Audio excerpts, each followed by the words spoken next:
fully book na ang rito ang Vikings Marikina. So tawagan natin si Madam para sabihin fully book na yung Viking. Pwede raw waiting list pero hindi pa sigurado na makakapasok, kaya maghanap lang tayo ng ibang venue. So ayun, kaya nag-book na lang ako ng joyride. Pupunta na lang ako sa may Robinson Antipolo. Titingnan natin yung Vikings doon kung marami bang tao. Kung hindi, kung maluwag naman, doon na lang tayo.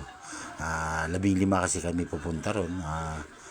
Parang dito kasi sa Marikina fully book na, waiting list, pero hindi ako pumayag kasi baka pag wala ng lamisa hindi kami makapasok. So papunta na ako ngayon sa Antipolo. Nako, makulimlim pa, parang ulan pa. Sana wag sana umulan at abutin kami. Nandito pa lang kami sa may Valley Golf.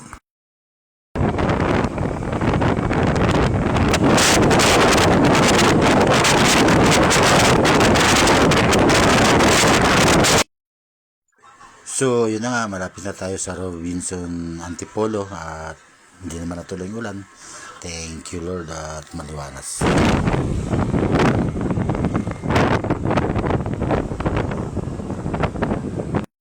So ayun na nga, dito na tayo sa loob ng Robinson Antipolo.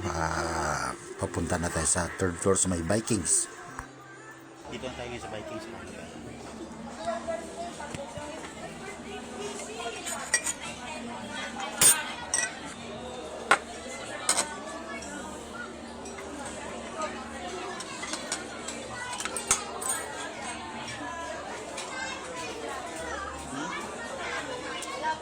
Wala pa.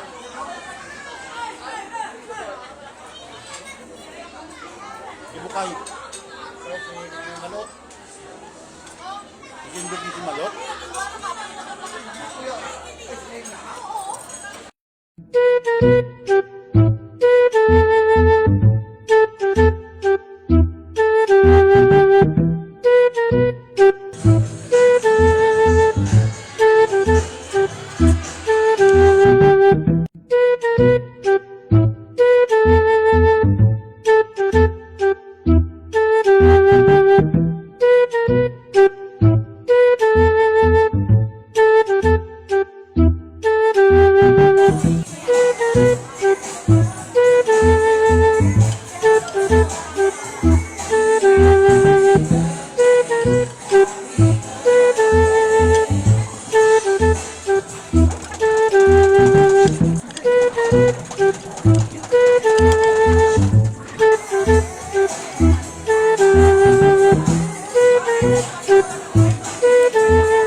Order pagkain sa inuman. Paruot, tuloy uwi pa kayo. Nakakapon na kayo sa Pampanga. Sabi maaga. Dos, ang galing ako to. Ano? Pampanga. Dos. Tingnan ko na yung motor ko sa hotel. Ano oras na ba?